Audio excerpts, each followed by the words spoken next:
नमस्कार, आप देख रहे हैं द न्यूज रूम 24 आवाज और मैं हूं पवन शर्मा।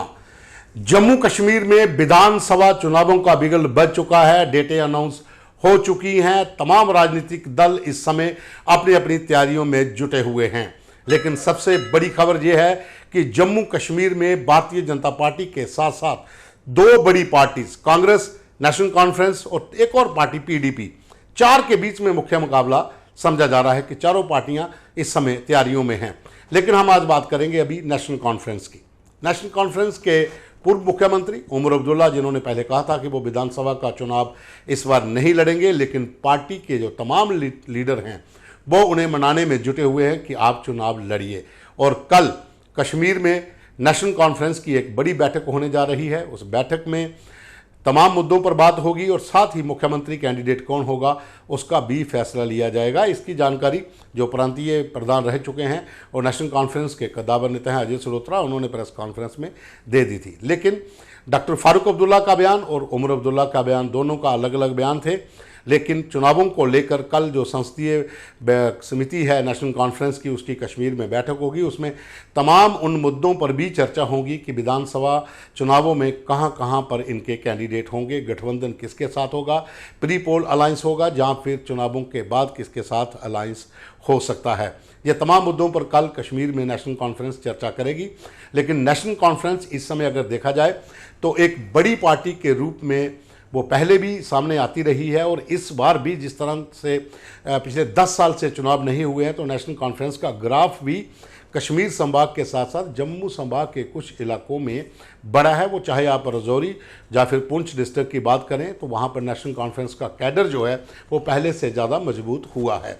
लेकिन अब देखना होगा कौन कौन से उम्मीदवार नेशनल कॉन्फ्रेंस मैदान में उतारती है जम्मू संभाग में और कश्मीर संभाग में। लेकिन लोकसभा चुनावों में मिली जीत को लेकर काफ़ी उत्साहित है नेशनल कॉन्फ्रेंस। दो कैंडिडेट इनके वहाँ से जीते हुए हैं और ख़ास करके रजौरी पुंछ के भीतर नेशनल कॉन्फ्रेंस ने खासा वोट जो है वो लिया था। हालांकि वहाँ पर पहाड़ी स्टेटस को लेकर भारतीय जनता पार्टी ने बहुत जो है वोटर थे वो बनाने की कोशिश की थी, लेकिन अपना कैंडिडेट नहीं दे पाए थे और जिसका खमियाजा इनको भुगतना पड़ा और नेशनल कॉन्फ्रेंस जो है वहाँ पर एज ले गई।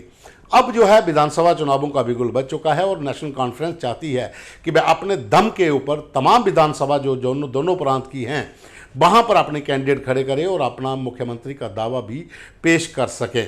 हालांकि अलायंस हो सकता है, नहीं हो सकता है, ये बात की बात है। लेकिन जो सूत्रों का कहना है कि आखिर नेशनल कॉन्फ्रेंस अगर कांग्रेस के साथ गठबंधन नहीं करती है तो भारतीय जनता पार्टी के साथ इनका अलायंस हो सकता है, क्योंकि भारतीय जनता पार्टी की स्थिति जम्मू संभाग में काफ़ी बेहतर है और कश्मीर संभाग में इस समय नेशनल कॉन्फ्रेंस ने 2 सीटें जहाँ पर जो जीती हैं वो ये दर्शा नेशनल कॉन्फ्रेंस की वहाँ पर जो 2 सीटें जीतने का जो मतलब है कि काफ़ी ज़्यादा ग्राफ नेशनल कॉन्फ्रेंस का है। हालांकि वहाँ पर उमर अब्दुल्ला का हारना कहीं ना कहीं पार्टी के कैडर को निराश जरूर करता है।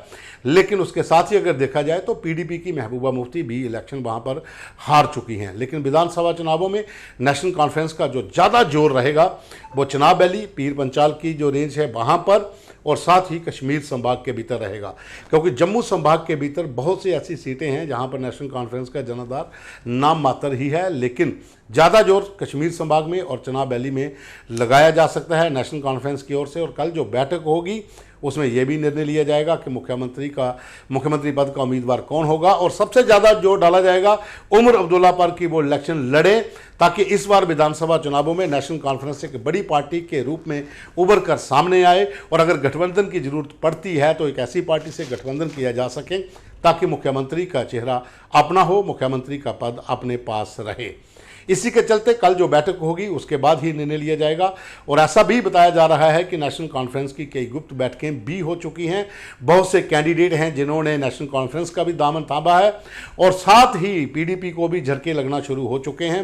हालांकि कांग्रेस की अगर हम बात करते हैं तो कांग्रेस भी अपनी जगह पर अपनी नीति के तहत काम कर रही है। कई नेता जो पार्टी छोड़कर गए थे वो वापस आ रहे हैं और कुछ वापस आ सकते हैं।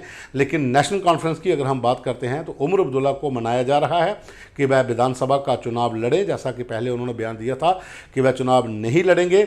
लेकिन अब जो कयास लगाए जा रहे हैं कि तमाम जो पार्टी की लीडरशिप है उन्होंने कहा है कि उमर अब्दुल्ला जो हैं वो चुनाव लड़ें और कल जो बैठक होगी कश्मीर में उसमें अंतिम फैसला लिया जाएगा और साथ ही वो भी अनाउंस कर दिया जाएगा कि नेशनल कॉन्फ्रेंस की तरफ से मुख्यमंत्री पद का उम्मीदवार कौन होगा।